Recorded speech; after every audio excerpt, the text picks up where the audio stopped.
Farm Week is a production of the Mississippi State University Extension Service. Today on Farm Week, the USDA announced Monday it plans to close 259 of its offices in the United States. 11 of those are in Mississippi. We'll tell you where. Herbicide-resistant weeds are becoming a big problem in cotton. You need to plan your weed control strategy now, even if you don't have problem weeds yet.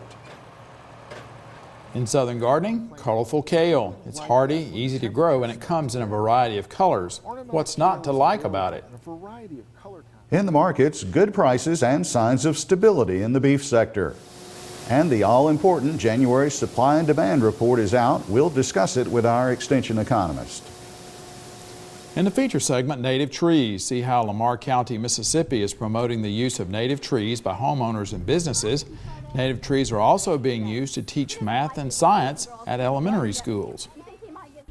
And one of the best projects that we've been involved in is the Teaching Tree Project. And this has given our students an opportunity to learn about trees and to plant a tree, to have a tree that's their own for them to take care of. We integrate this in our math activities. We measure the tree, we chart its growth, we draw pictures for art.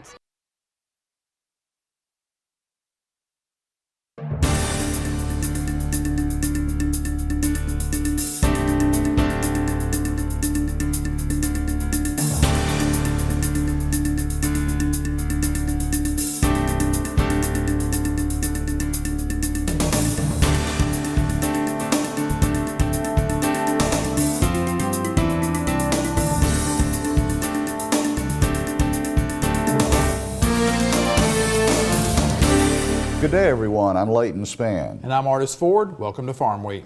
11 U.S. Department of Agriculture offices in Mississippi will close if plans set forth by the USDA are approved.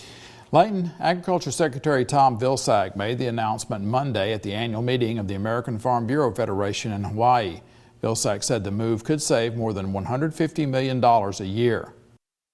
Vilsack told the Farm Bureau members that families and businesses don't operate the way they did 50 years ago, and the USDA cannot either. Vilsack said the USDA has already shed 7,000 employees in the last 15 months through retirements and a so-called early out program that encouraged employees to retire early. The USDA has proposed closing 259 offices nationwide. 11 offices in Mississippi could be affected. 8 of those are Farm Service Agency offices. 1 Animal and Plant Health Inspection Service office could close in Gulfport, 1 Food and Nutrition Service office in Jackson, and 1 Rural Development office in Hernando. No Mississippi offices of the USDA's Agricultural Research Service will be closed. 10 ARS offices are set for closure nationwide.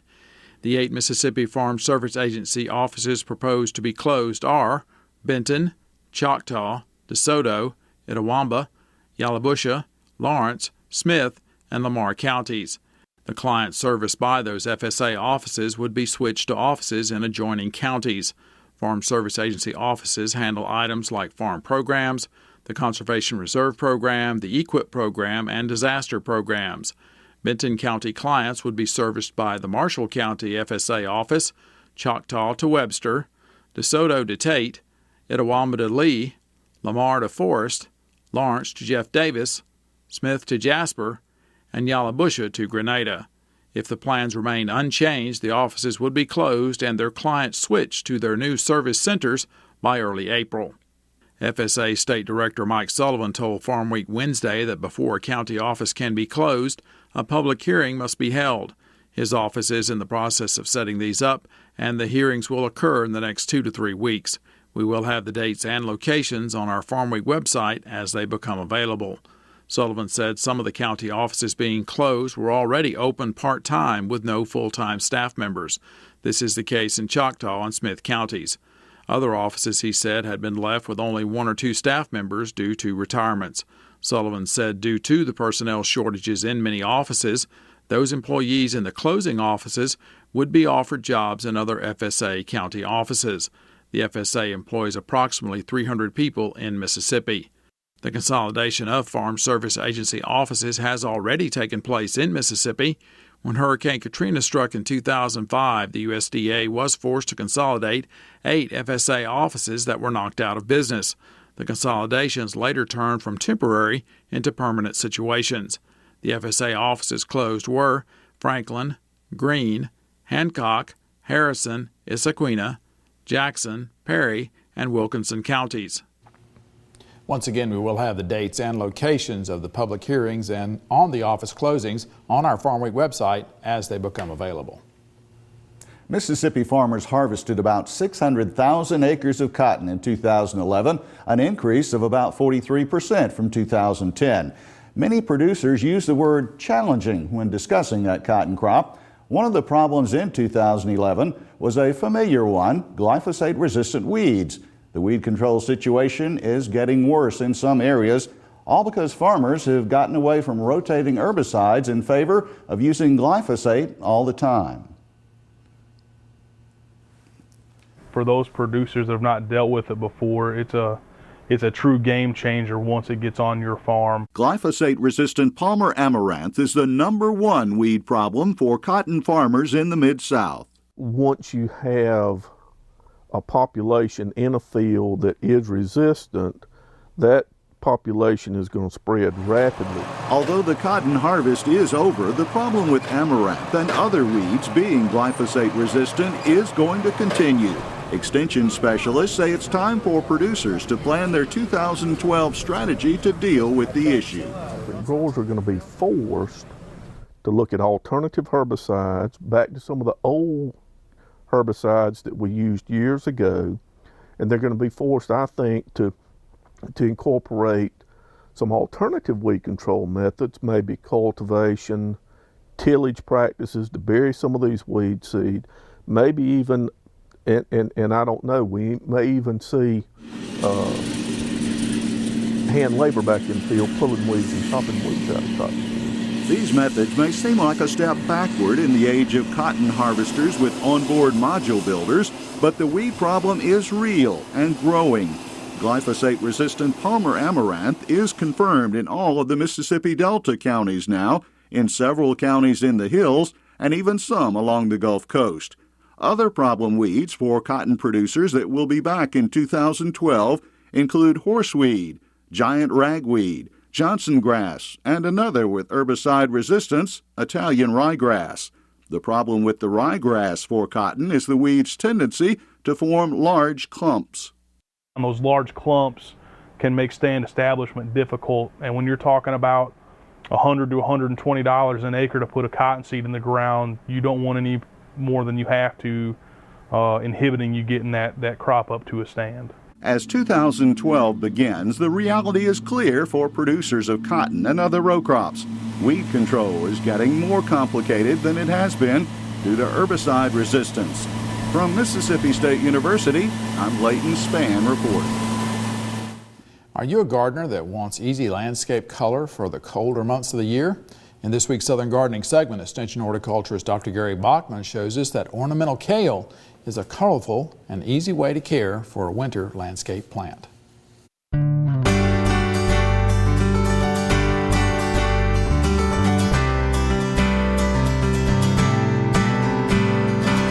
Pansies are a good choice for winter color, but ornamental kale is a great option that's often overlooked. Ornamental kale is a group of plants that should be used more in the home landscape. Comments I've heard include, "You only see it planted in commercial landscapes." I thought so too until I saw the light, or should I say the ornamental kale.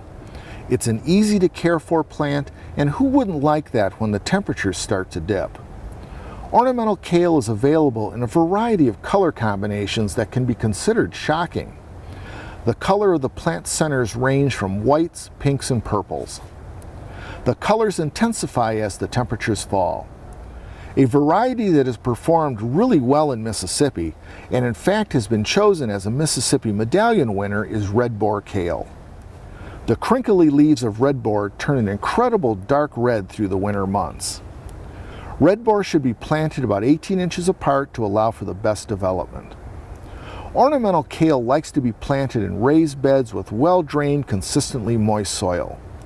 This is a vigorously growing plant that needs steady nutrition.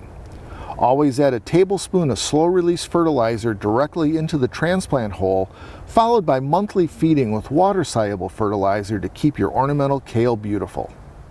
Ornamental kale can also be used as a garnish, so feel free to use it to spice up your dinner plate as well as your landscape. I'm Gary Bachman for Southern Gardening. Gary says, don't forget, ornamental kale is also hardy as well as easy to grow. In the feature segment, native trees. They grow well in our climate because they're just like us. They're local residents. Time now for the markets with Leighton. And Leighton, Thursday was a big day for ag crop reports. It certainly was. Crop production, supply, demand, grain stocks, and that's going to be the top story. Also this week in the markets, some big gains for the cattle complex. Hog farmers should wait and see, according to analysts, as the prices for ammonia, a common ingredient in fertilizer, move lower. There was a lot of positioning around the markets this week in advance of the new crop reports that came out early Thursday morning, the 12th. Extension Ag economist John Michael Riley previewed the expected numbers during a conversation with me Wednesday afternoon. John Michael, what was the average guess or feeling about corn prior to these new reports? Well, they're expecting the ending stock number on corn to come in about 100 million bushels below last month's report, looking somewhere in the neighborhood of 750 million carryover from the current year to the next marketing year. That'll put the stocks to use ratio, depending on where that comes from, it'll put it right at 6%, which is a very low number, lowest since the mid-90s when we were in another tight supply situation. That's a change from 6.7% from last month's report. So the general consensus remains corn supplies are tight, both in the U.S. and globally, and that the demand pressure is still there, but overall it's still looking like a tight supply situation. All right, and what about soybean? What was the consensus before the numbers came out? Not looking for a real big change there. Last month, 230 million bushels of soybeans being carried over from the past growing season to next year marketing year, and that's it's looking to expect to be somewhere 233, 232, 233. So no real big change there is expected. Stocks to use ratio should remain unchanged at 7.6%. All right, analysts always seem to want to be looking at South America and especially the weather there right now. We've heard so much about hot and dry, but I understand there has been some rain, especially in Argentina in the last week. Is that really going to impact the markets, corn or beans, either way? It has, and it continues to be under pressure today because of that rain falling in South America, southern Brazil, Argentina. All the talks are is that this rain could definitely help as long as they get sustained rains from now through the middle of February. And that is going to help. That is going to put some pressure on prices as it has the potential to bolster those yields down there. And as far as is there really going to be an acreage battle this spring when we talk about farmers making their decisions on what to plant, how much to plant? Well, the tight supply situation that we are in, I've already mentioned today, mentioned it time before. As long as with that in place, as long as that continues to be in place, there will be a battle, and the prices will dictate where those acres go. There's a strong need for corn. Soybeans are always going to be there, trying to get their piece of land, and I don't see that easing up this year. Encouraging news about a key input cost for row crops this week, the price of fertilizer. The cost of ammonia, an important component when it comes to farming, is moving lower. DTN reports that domestic ammonia prices could be headed substantially lower in the short term, and that there seem to be no problems with supply. And we close out the row crop side of the market review with this trivia quiz for you this week. How much of our nation's rice production is located in Mississippi? Is the answer almost 7% or over 13%? Or could it be 19% or even close to 50%? That answer will be coming up later here in the markets. We're going to pause for a short break on Farm Week. Coming up, we'll look at the calendar and the second part of the markets. Leighton Spann reports cattle prices have improved, and the McDonald's fast food chain is going to put farmers in its commercials. In the feature segment today, native trees. Lamar County, Mississippi is promoting their use and using them to teach science and math to students.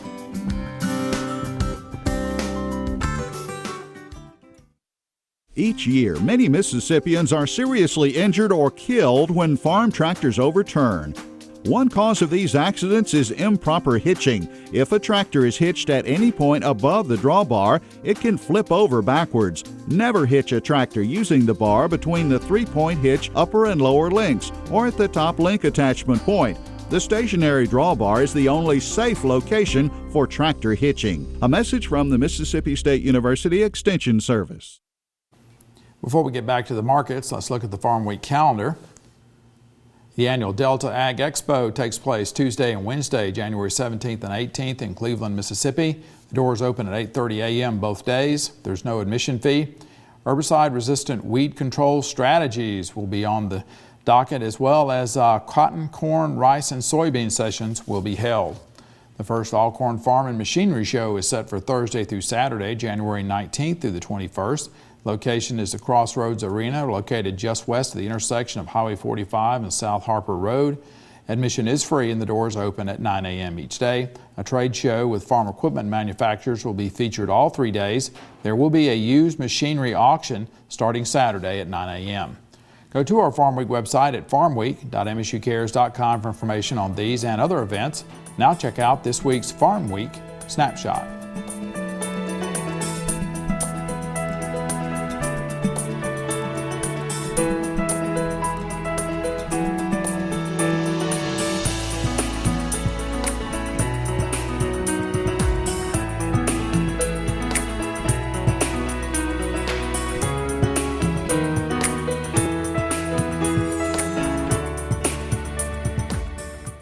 While waiting to find out the government's take on feed grain supplies in the new Thursday reports, cattlemen early in the week were enjoying sharply higher live futures and some triple-digit gains in the feeder cattle futures.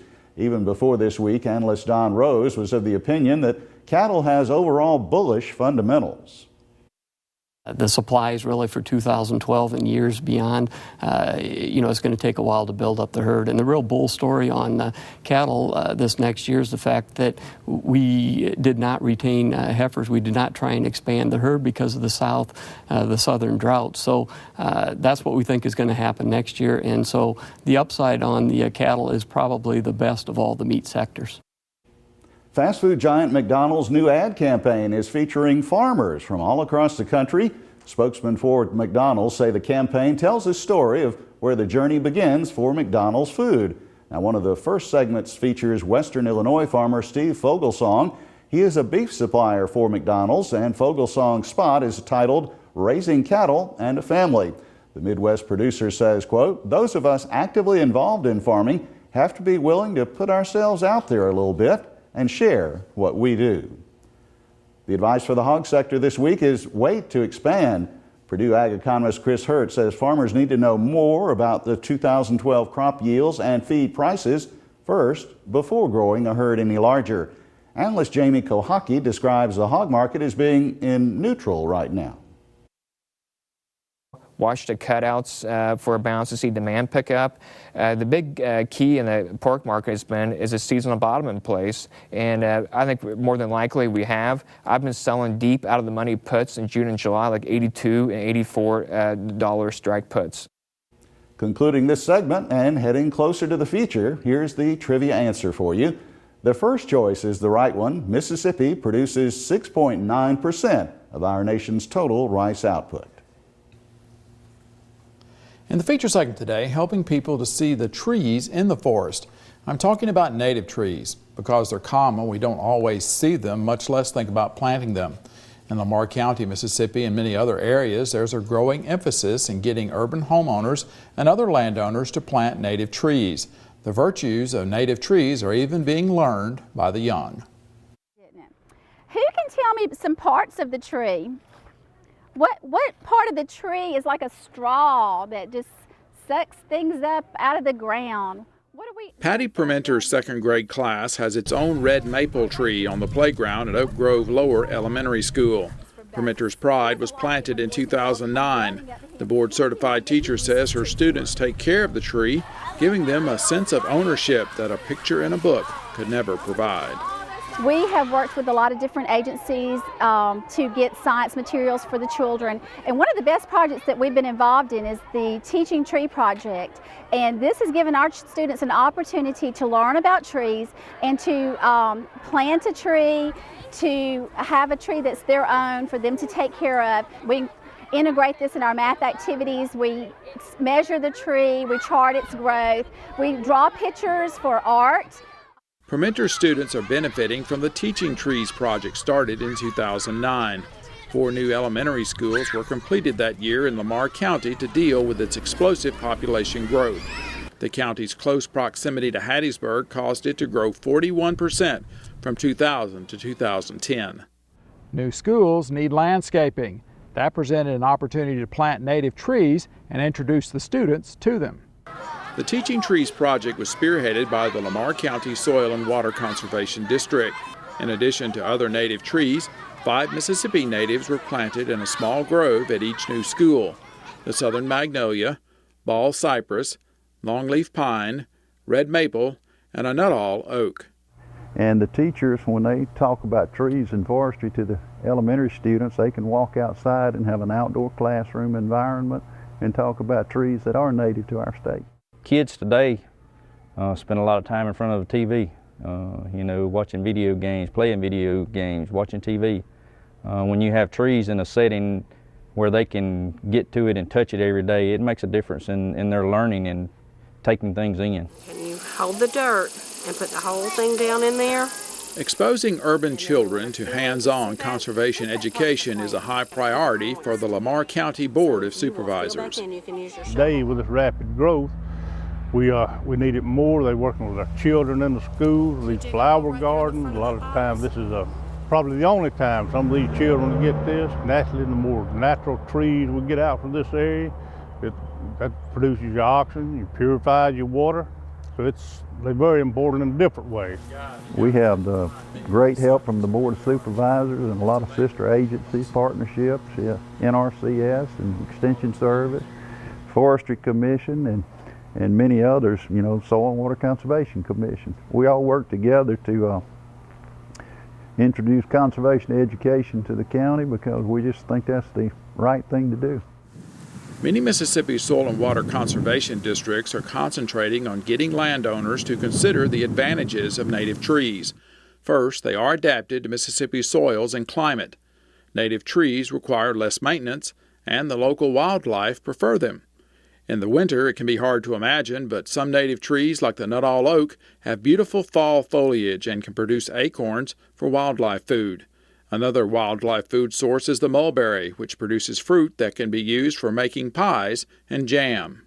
Then, like you say, we have a whole wide variety of large trees, of medium-sized trees, of small trees, some of which are very showy in spring, some of which are not, but we have a wide variety of species to choose from. Just in the oaks, for example, we have about 40 different oaks, native oaks in Mississippi.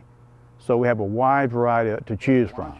Extension Forestry Professor Glenn Hughes says, when choosing a native tree, ask yourself a few questions. How big is the space where the tree will go? Small saplings can grow into big problems later. What is the soil type, and is the area predominantly wet or dry? Do you want an evergreen or a tree whose leaves will turn color and drop in the fall? What about a bloomer like the parsley hawthorn or the river birch with its attractive bark? Whatever one you choose, it should be transplanted generally in the December through February time period in Mississippi.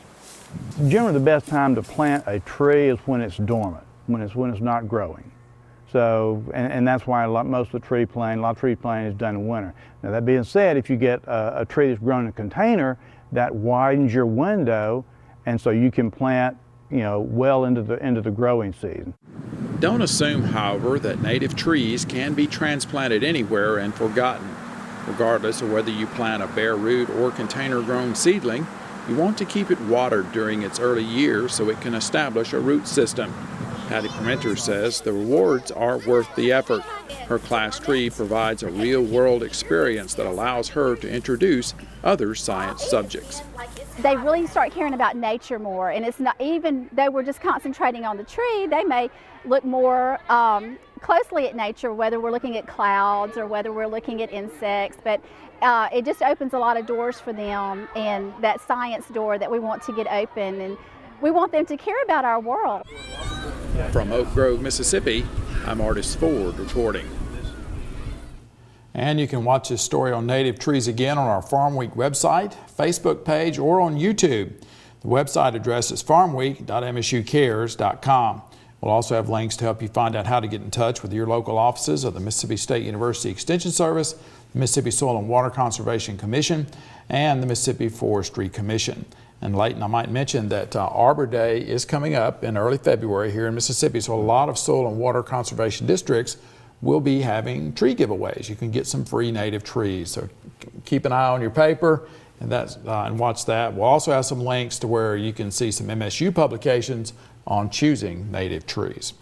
Well, we are at the end of Farm Week for this week. On our next show, we'll look back at the year 2011 in U.S. agriculture.